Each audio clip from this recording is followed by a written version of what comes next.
Hello बच्चों, मैं स्मिता बिजलवान स्वागत करती हूँ आपका आईसीटी वर्चुअल क्लासरूम में। आशा करती हूँ आप सभी स्वस्थ होंगे और अच्छे से अपनी पढ़ाई कर रहे होंगे। बच्चों, आज हम पढ़ने जा रहे हैं क्लास 7 की साइंस। और क्लास 7 साइंस में हमारा चैप्टर चल रहा था फिजिकल एंड केमिकल चेंज, यानी कि भौतिक एवं रासायनिक परिवर्तन। तो भौतिक परिवर्तन क्या है, रासायनिक परिवर्तन क्या है, इसी को ही आज हम डिटेल में डिस्कस करेंगे। जो भी हमने प्रीवियस लेक्चर में जो भी पढ़ा है उसे एक बार रिवाइज करके आगे चैप्टर को कंटिन्यू करते हैं। आइए तो बढ़ते हैं स्मार्ट बोर्ड की तरफ। तो बच्चों, अपने लास्ट लेक्चर में हम फिजिकल और केमिकल चेंज के बारे में पढ़ रहे थे, है ना, जिसमें हम पढ़ रहे थे कि फिजिकल चेंज क्या होता है और केमिकल चेंज क्या होता है। तो हमने लास्ट लेक्चर में कुछ एग्जांपल्स के बारे में देखा था, है ना। तो चलिए, तो जैसे आपके सामने आपको इमेज ए और इमेज बी दिखाई दे रही है, यानी कि ए वाली और बी वाली इमेज आपको दिखाई दे रही है। तो ए में आपको क्या दिखाई दे रहा है कि बर्फ क्या हो रही है, पिघल रही है। यानी कि बर्फ पहले क्या रही होगी, ठोस अवस्था में रही होगी। ठीक है, पहले क्या रही होगी बर्फ, चलिए इसको देखते हैं। बर्फ जो है पहले ठोस अवस्था में रही होगी और अब ये चेंज होकर के एक द्रव बन चुकी है। ठीक है, यानी कि पहले ये सॉलिड अवस्था में थी, सॉलिड स्टेट में थी, अब ये लिक्विड स्टेट में हो रही है। यानी कि धीरे धीरे क्या हो रही है, ये बर्फ जो है वो पिघल रही है। तो यहाँ पर हमें क्या देखने को मिल रहा है कि ठोस अवस्था से ये द्रवीय अवस्था में परिवर्तित हो रही है। यानी कि यहाँ पर हमें क्या देखने को मिल रहा है, एक चेंज देखने को मिल रहा है। चेंज यानी कि बच्चों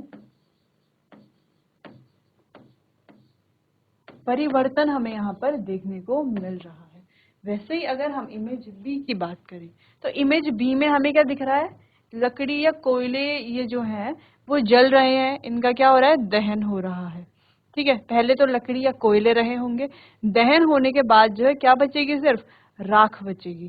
ठीक है, तो यहाँ पर भी क्या हो रहा है बच्चों, परिवर्तन हो रहा है, एक प्रकार का क्या हो रहा है, परिवर्तन हो रहा है। अभी हम यहाँ पर स्पेसिफिक डिफाइन नहीं कर रहे हैं कि फिजिकल चेंज क्या है और केमिकल चेंज क्या है। अभी हम सिर्फ चेंज के बारे में बात कर रहे हैं, यानी कि परिवर्तन के बारे में बात कर रहे हैं। तो अभी हम क्या देख रहे हैं, ये जो बर्निंग ऑफ वुड है, यानी कि लकड़ियों का जलना जो है, यहाँ पर हो क्या रहा है, लकड़ियां जल रही हैं, जल करके क्या बनाएंगी, कोयला बनाएंगी। ठीक, सॉरी, कोयला और राख बनेगी, लास्ट में क्या बनेगी, राख बनेगी। ठीक है, तो इसका मतलब क्या है कि यहाँ पर क्या हो रहा है, एक प्रकार से यहाँ पर क्या हो रहा है, परिवर्तन हो रहा है।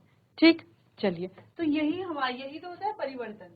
जैसे परिवर्तन के कई सारे एग्जाम्पल भी हमने देखे थे प्रीवियस लेक्चर में। ठीक है, चलिए, तो बात करते हैं पदार्थ की। अब पदार्थ क्या है, जो जगह घेरता है और जिसका कुछ ना कुछ द्रव्यमान होता है। जैसे हमने सिंपली बात की थी, अगर हम कहें कि ये क्या है, एक बॉटल है। ठीक है, ये क्या है, एक बॉटल है। अब इस बॉटल को जो है बच्चों इस टेबल के ऊपर रखा गया है। इस टेबल के ऊपर इस बॉटल को रखा हुआ है। तो इस बॉटल ने जो है इस टेबल के ऊपर देखो जगह भी घेरी है और इस बॉटल का कुछ ना कुछ द्रव्यमान भी है ना। तो इसीलिए हम कह सकते हैं कि ये बॉटल क्या है, एक मैटर है। तो जो भी हमारे आसपास चीजें आपको दिख रही हैं, हमारे आसपास, आपके आसपास जो भी चीजें आपको दिख रही है, वो सारी ही क्या है बच्चों, वो सारी ही मैटर है, यानी कि पदार्थ है। क्योंकि वह सभी क्या करती हैं, जगह घेरती हैं और उनका कुछ ना कुछ द्रव्यमान होता है और उनका वॉल्यूम भी होता है। ठीक है, आयतन भी होता है। ठीक, तो इनको हमने अलग अलग कैटेगरी में बांट भी दिया था। ठीक है, इनका जो क्लासिफिकेशन है वो भी हमने देख लिया था अपने प्रीवियस लेक्चर में। फिर बच्चों हम पढ़ रहे थे कि हमारे आसपास जो चेंज है वो क्या क्या चेंज होता है। परिवर्तन की डेफिनेशन हमने देख ली, परिवर्तन हमने देख लिया कि परिवर्तन क्या होता है। अब हमारे आसपास जो परिवर्तन है उसकी बात करते हैं। ठीक है, कि हमारे आसपास जो परिवर्तन है, जैसे हमने देखा होगा चीनी को पानी में डिसॉल्व करना, यानी कि चीनी को पानी में घोलना, ये भी क्या है, एक प्रकार का परिवर्तन है। बर्निंग ऑफ कोल, यानी कि कोयले का जलना, ये भी क्या है, एक प्रकार का परिवर्तन है। मेल्टिंग ऑफ वैक्स की बात करें, यानी कि मोम का पिघलना, ये भी क्या है बच्चों, एक प्रकार का परिवर्तन है। तो यहाँ पर अलग अलग परिवर्तन हमें देखने को मिल रहे हैं। ठीक है, चलिए, तो कुछ यहाँ पर हमने समझ लिए थे और कुछ यहाँ पर एग्जाम्पल्स थे। चलिए, फिर हम बात कर रहे थे टाइप्स ऑफ चेंजेस की, यानी कि परिवर्तन के प्रकार के बारे में। अब परिवर्तन के मुख्यतः दो प्रकार होते हैं, दो प्रकार के परिवर्तन होते हैं। एक हमारा भौतिक परिवर्तन यानी कि फिजिकल चेंज, एक हमारा केमिकल चेंज। देखो अभी तक हमने परिवर्तन की बात करी, जैसे बर्फ का पिघलना, लकड़ी का जलना, है ना, पेपर का फटना, दूध का फटना, दूध से दही बनना, ये सभी क्या है, एक प्रकार का परिवर्तन ही तो है। जैसे खाने का पकना, लोहे पर जंग लगना, ठीक है, तो ये क्या है, एक प्रकार का परिवर्तन ही है। लेकिन अब हम परिवर्तन के देखेंगे कि परिवर्तन जो है वो दो प्रकार के हैं, एक है भौतिक परिवर्तन और एक है रासायनिक परिवर्तन। चलिए तो बात करते हैं भौतिक परिवर्तन से। तो भौतिक परिवर्तन क्या होता है? इज अ चेंज, एक प्रकार का परिवर्तन है, इन विच, जिसमें no new substance is formed, कोई नया पदार्थ नहीं बनता, कोई नया पदार्थ नहीं बनता। जैसे कि हम कहें कि बर्फ से क्या बन रहा है, पानी बन रहा है ना, तो बर्फ से पानी बन रहा है, पानी से वापस बर्फ भी बन सकता है। तो यहाँ पर जो है कोई नया पदार्थ थोड़ी ना बन रहा, पहले पानी ही था, फिर पानी से हमने बर्फ बनाया, बर्फ से वापस हम पानी बना सकते हैं, तो कोई नया पदार्थ यहाँ पर नहीं बन रहा। ठीक है, जैसे हमने कहा कि पेपर को अगर हम किसी कागज के टुकड़े को काट देते हैं, ठीक है, कागज के टुकड़े को हम काट रहे हैं, ठीक है, किसी छोटे छोटे पीसेस में, तो ये भी क्या है, एक प्रकार का परिवर्तन तो है। लेकिन बच्चों क्या यहाँ पर कोई नया पदार्थ बन रहा है? नहीं बन रहा। पेपर को ही काटा हमने, पेपर के ही छोटे छोटे पीसेस में, ठीक है, तो कोई नया पदार्थ नहीं बन रहा। तो यही हमारे भौतिक परिवर्तन होते हैं जिनमें कोई नया पदार्थ नहीं बनता। आप और भी एग्जाम्पल्स लिख सकते हैं, ठीक है, जैसे हम कह रहे हैं कि रबर बैंड को स्ट्रेच करना, ठीक है, रबर बैंड हम सभी जानते हैं, जैसे कि हमें इमेज बी में दिखाई दे रहा है। इमेज बी में हमें क्या देखने को मिल रहा है कि एक रबर बैंड है, उसे क्या किया जा रहा है, स्ट्रेच किया जा रहा है, यानी कि खींचा जा रहा है, ठीक है। अब रबर बैंड को हम स्ट्रेच करेंगे तो उसका शेप क्या हो जाएगा, आकार क्या हो जाएगा, वो बदल जाएगा, ठीक है, आकार बदलेगा। लेकिन इसके अलावा क्या रबर बैंड को स्ट्रेच करके इससे कोई नया पदार्थ बन रहा है? कोई नया पदार्थ तो नहीं बन रहा है ना। तो ये किस प्रकार का परिवर्तन है? ये भौतिक परिवर्तन है। वहीं अगर हम इमेज ई में देखें तो ई में हमें दिख रहा है कि दही जमी हुई है, किससे जमी होगी, दूध से जमी होगी, यानी कि दूध से कोई नया पदार्थ बना है ना, कोई नया पदार्थ बना है। तो यानी कि ये जो है ये भौतिक परिवर्तन नहीं है। बात करते हैं केमिकल चेंज यानी कि रासायनिक परिवर्तन की।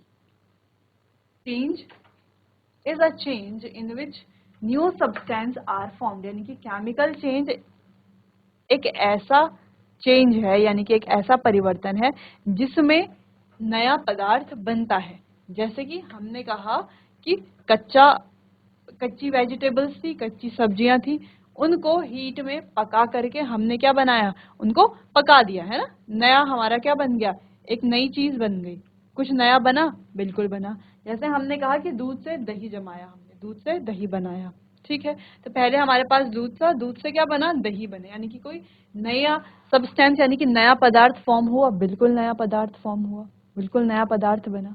वहीं अगर हम बात करें लकड़ी का जलना, लकड़ी जलती है, क्या बनता है, राख बनती है, ठीक है, तो क्या लकड़ी का जलना एक रासायनिक परिवर्तन है? बिल्कुल है, क्योंकि यहाँ पर जो है नया पदार्थ बन रहा है, राख बन रही है।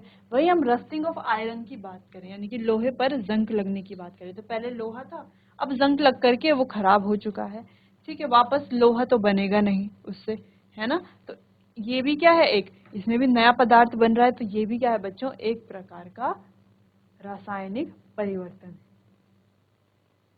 अब एक और पॉइंट की बात करते हैं। फिजिकल चेंज जो है बच्चों, ये कभी कभी रिवर्सिबल भी होता है, हमेशा नहीं कह सकते हम कि रिवर्सिबल होगा, कभी कभी रिवर्सिबल हो सकता है। जैसे बर्फ से पानी बनना, पानी से बर्फ बनना, है ना, बर्फ से पानी बन सकता है, पानी से वापस बर्फ बन सकता है, यानी कि किस प्रकार का चेंज है, रिवर्सिबल चेंज है। तो यहाँ पे क्या हो रहा है, रिवर्स हो रहा है, लेकिन जरूरी नहीं कि हमेशा रिवर्सिबल ही होगा। जैसे कागज का कटना, अब कागज को हम काट रहे हैं, तो कागज को काट करके तो कागज ही बन रहा है ना, कुछ और नई चीज तो नहीं बन रही, यानी कि परिवर्तन तो ये भौतिक परिवर्तन है। लेकिन कागज को हम वापस जुड़ा थोड़ी ना सकते हैं, तो यानी कि रिवर्सिबल तो नहीं है, लेकिन है भौतिक ही परिवर्तन। तो ये जो रिवर्सिबल है अगर हम इसकी एक प्रॉपर्टी की बात करें कि फिजिकल चेंज जो है कैसा परिवर्तन है, रिवर्सिबल भी है, तो ये जरूरी नहीं कि हमेशा रिवर्सिबल होगा। केमिकल चेंज की बात करते हैं तो केमिकल चेंज क्या होता है बच्चों, इरिवर्सिबल होता है। ठीक है, जैसे दही से दूध से दही बनना, तो दही से वापस दूध नहीं बन सकता। लकड़ी को जला करके राख बनाना, राख से वापस लकड़ी नहीं बन सकती। तो ये कुछ एग्जाम्पल्स थे। तो फिलहाल आप इसे नोट कीजिए और इनके एग्जाम्पल्स को भी नोट कर लीजिए बच्चों।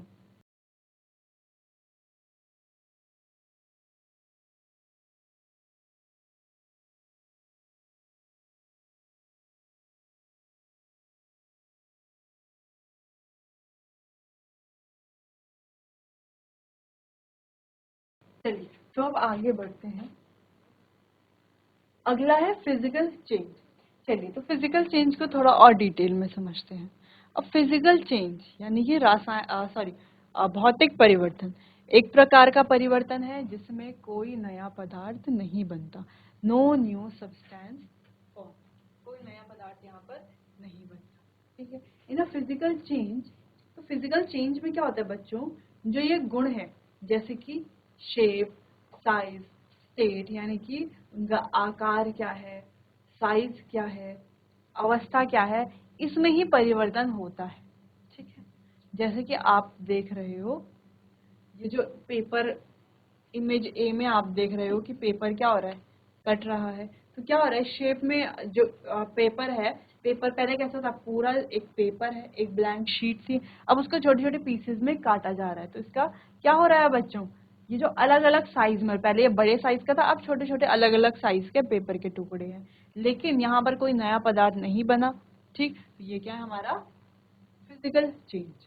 वही इमेज बी में देखिए, रबर बैंड को खींचा जा रहा है। पहले रबर बैंड यूं गोलाकार का रहा होगा, कि अब इसे स्ट्रेच किया जा रहा है यानी कि खींचा जा रहा है, लेकिन दोबारा से ये क्या बन जाएगा, गोलाकार का वापस से बन जाएगा। तो ये कैसा परिवर्तन है, ये भी एक फिजिकल चेंज है। तो सिर्फ क्या चेंज हो रहा है, बीच में देखो बच्चों, इसका जो आकार है सिर्फ उसमें परिवर्तन आ रहा है।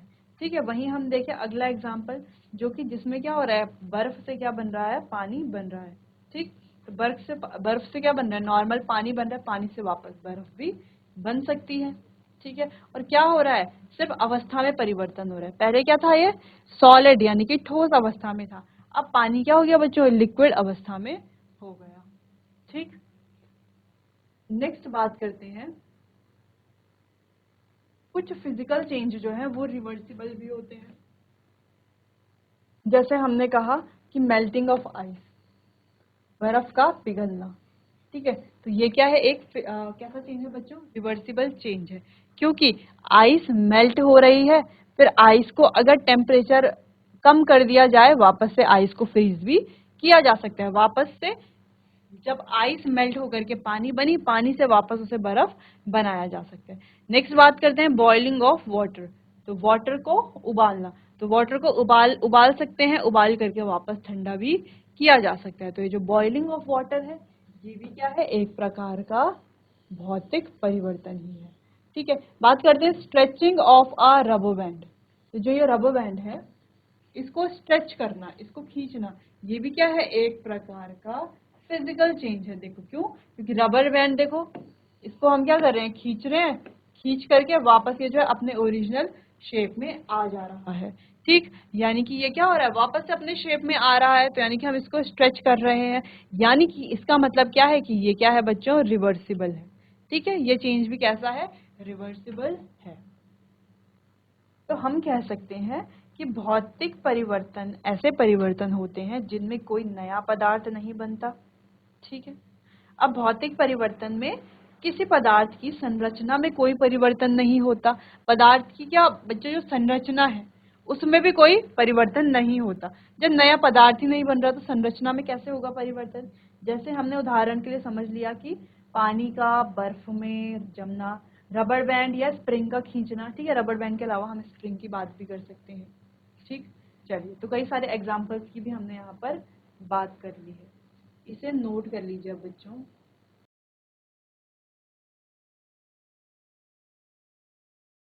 तो आगे बढ़ते हैं, अगला है केमिकल चेंज। चलिए तो केमिकल चेंज के बारे में बात करते हैं। अब जैसे कि हमने पीछे भी डेफिनेशन में पढ़ा कि केमिकल चेंज कैसा चेंज है, किस प्रकार का परिवर्तन है, रासायनिक परिवर्तन जिसमें कोई नया पदार्थ बनता है। तो यहाँ पर बच्चों नए पदार्थ बनते हैं, ठीक है। केमिकल चेंज को केमिकल रिएक्शन भी कहा जा सकता है, ठीक है। जैसे दूध से दही जमना, तो हम इसे केमिकल चेंज तो कह रहे हैं, लेकिन हम इसे बच्चों केमिकल रिएक्शन भी कह सकते हैं। जैसे रस्टिंग ऑफ आयरन यानी कि लोहे पर जंग लगना, बर्निंग ऑफ वुड यानी कि लकड़ी का जलना, formation of curd from milk यानी कि दूध से दही का फॉर्मेशन होना यानी कि दूध से दही बनना, कुकिंग ऑफ फूड खाने का पकना। तो ये कुछ एग्जाम्पल हैं केमिकल चेंज के। अब केमिकल चेंज के दौरान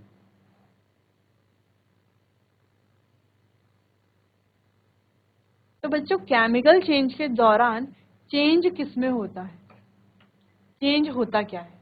सबसे पहला फॉर्मेशन ऑफ न्यू सब्सटेंसेस, यहाँ पर क्या होता है, नए पदार्थों का फॉर्मेशन होता है, नए पदार्थ बनते हैं, ठीक। दूसरी चीज है हीट और लाइट में बी अब्जॉर्ब्ड और रिलीज। तो हीट और लाइट या तो अब्जॉर्ब होगी या तो रिलीज होगी, ठीक है। अगला है साउंड में बी प्रोड्यूस, हो सकता है ध्वनि भी यहाँ पर प्रोड्यूस हो। अगला अ कलर चेंज में टेक प्लेस, हो सकता है रंग में परिवर्तन आए। अ चेंज इन स्मेल में टेक प्लेस, हो सकता है गंध में परिवर्तन आए। अ गैस में भी फॉर्म्ड, हो सकता है कोई गैस यहाँ पर बन रही हो। तो बहुत सारी रिएक्शंस आप आगे देखेंगे और हायर क्लासेस में देखेंगे जहां पर आपको ये सारे पॉइंट्स देखने को मिलेंगे, ठीक है। चलिए तो फिलहाल आपको ये पॉइंट्स को नोट कर लेना है।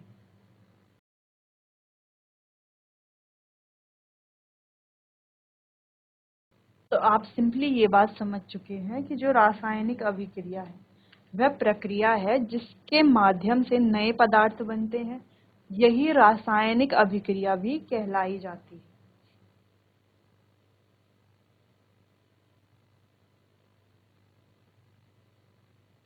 अब इसके कुछ एग्जाम्पल्स और कुछ रिएक्शंस हम आगे पढ़ेंगे, फिलहाल आपको पहले इतना नोट कर लेना है।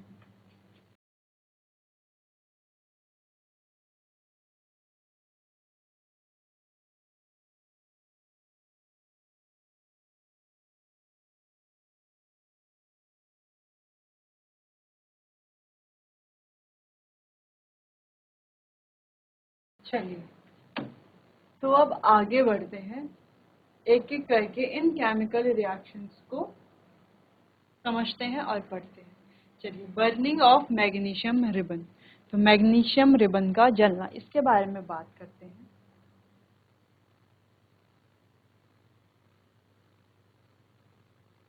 सबसे पहले when a strip of magnesium ribbon is heated over a flame, it combines with oxygen and burns with a bright white light to form a powdery ash called magnesium oxide। यानी कि when a strip of magnesium ribbon, जब किसी magnesium ribbon की एक strip, strip आप जानते हैं है ना, स्ट्रिप, ठीक है। स्ट्रिप यानी कि किस तरीके से हो सकती है स्ट्रिप, इस तरीके की होती है स्ट्रिप, ठीक है, पतली सी स्ट्रिप। तो मैग्नीशियम रिबन की कोई स्ट्रिप को जब हम किसी ज्वाला के ऊपर हीट करते हैं, कोई भी फ्लेम हो सकती है, हम कैंडल ले सकते हैं, या किसी भी फ्लेम के ऊपर जब हम इसको हीट करते हैं तो it combine with oxygen and burn with a bright white light. तो ये क्या करती है बच्चों, ऑक्सीजन के साथ कंबाइन होकर के, कौन, अगर हमने ये मैग्नीशियम की क्या ली है, हम क्या कह रहे हैं कि हमने ये ली है मैग्नीशियम रिबन, ठीक। तो ये मैग्नीशियम रिबन, इसको हम किसी ज्वाला के ऊपर मान लेते हैं, ये कोई फ्लेम है, ठीक है। किसी फ्लेम के ऊपर हम क्या कर रहे हैं, इसको हीट कर रहे हैं यानी कि गर्म कर रहे हैं, ठीक है। हीट कर रहे हैं तब क्या होता है, आसपास तो ऑक्सीजन है ही, तो ऑक्सीजन के साथ ये रिएक्ट करता है, ठीक है, और क्या करता है, जलना शुरू कर देता है। अब ये जलता कैसे है बच्चों, जब ये जलेगा, आमतौर पर हमने देखा है जब कोई भी सब्सटेंस जलता है तो उससे ज्वाला निकलती है। ठीक है, जैसे हम कैंडल की बात करें तो कैंडल जब जलती है बच्चों तो उससे क्या निकलती है, ज्वाला, यानी कि एक फ्लेम आपको देखने को मिलती है। देखने को मिलती इस प्रकार से होती है फ्लेम, देखिए यहाँ पे इस प्रकार से होती है फ्लेम।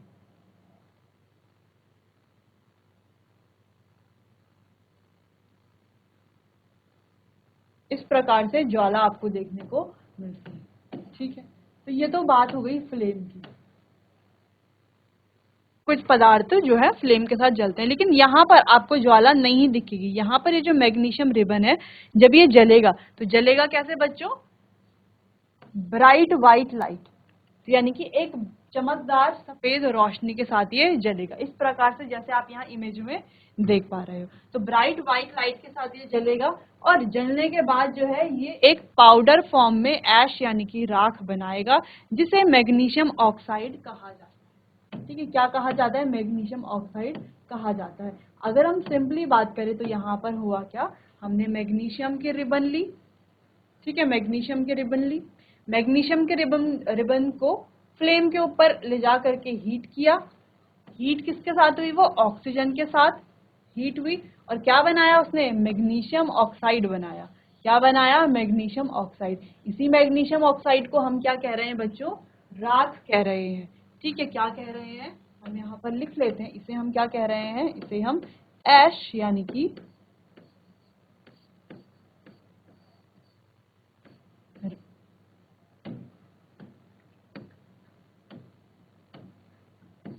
राख कह रहे हैं। ठीक, चलिए फिर कहा जा रहा है, if the magnesium oxide is dissolved in water, अगर इस मैग्नीशियम ऑक्साइड को, मैग्नीशियम ऑक्साइड यानी कि ये जो राख है, इस राख को पानी में अगर घोल दिया जाए, तो आप घोल सकते हैं, बिल्कुल घोल सकते हैं। इस राख को अगर आप पानी में घोल दें, it forms a new substance, तो एक ये नया पदार्थ यहाँ पर बन जाएगा, जिसे कहा जाएगा मैग्नीशियम हाइड्रो ऑक्साइड। क्या कहा जाएगा, मैग्नीशियम हाइड्रो ऑक्साइड। चलिए, तो ये जो मैग्नीशियम ऑक्साइड था, ये जो राख थी, इसको हमने कहाँ डाला, H2O, यानी कि ये क्या है, वाटर का, यानी कि पानी का सूत्र है बच्चों, वाटर का फॉर्मूला है। ठीक है, वाटर में डाला तो इसने बनाया मैग्नीशियम हाइड्रो ऑक्साइड। क्या बनाया, मैग्नीशियम हाइड्रो ऑक्साइड। ठीक है, अब ये जो मैग्नीशियम हाइड्रो ऑक्साइड है, अब इसका नाम आपने थोड़ा, आपको सुना सुना लग रहा होगा। मैग्नीशियम हाइड्रोक्साइड क्या है बच्चों, एक बेस है, यानी कि एक क्षार है।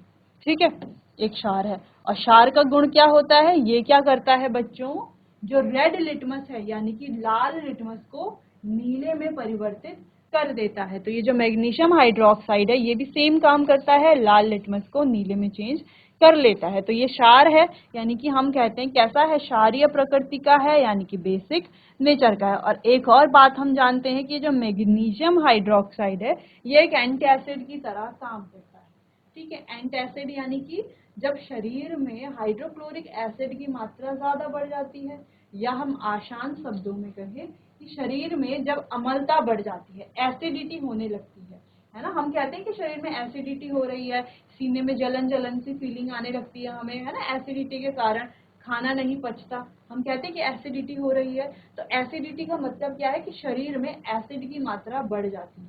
तो इस एसिड की मात्रा को उदासीन करने के लिए, न्यूट्रल करने के लिए, और अपने आप को इस तकलीफ से दूर करने के लिए हम क्या करते हैं कि एंटासिड लेते हैं। अब ये एंटासिड क्या होता है, एंटासिड बच्चों यही होता है, ये मैग्नीशियम हाइड्रोक्साइड, जिसको हम दूध या मैग्नीशियम भी कहते हैं। ठीक है, या हम कहते हैं मिल्क ऑफ मैग्नीशियम।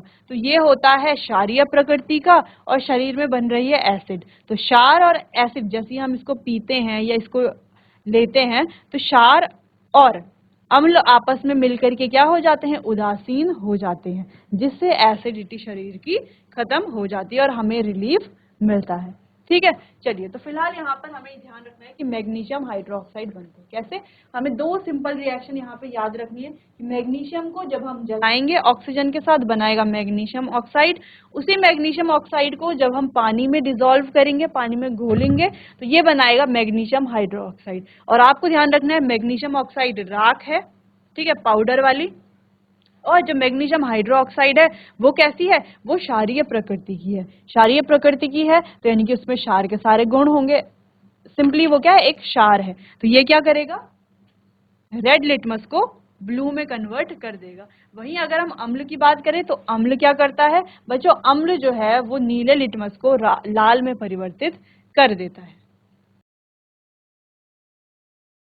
तो बच्चों आज हमने फिजिकल चेंज और केमिकल चेंज के बारे में पढ़ा कि ये क्या होते हैं, इनके एग्जाम्पल्स क्या क्या हैं, कुछ प्रॉपर्टीज के बारे में हमने बात की, और साथ ही हमने ये मैग्नीशियम रिबन के बर्न होने की प्रोसेस के बारे में पढ़ा कि कैसे जो है यहाँ पर मैग्नीशियम ऑक्साइड बनता है, और मैग्नीशियम ऑक्साइड को जब हम वाटर में डिसॉल्व करते हैं तो मैग्नीशियम हाइड्रोक्साइड बनता है। तो उसके नेचर के बारे में हमने बात की। बाकी का चैप्टर कंटिन्यू करेंगे हम अपने आने वाले अगले सेशन में। तब तक के लिए आपका बहुत बहुत धन्यवाद।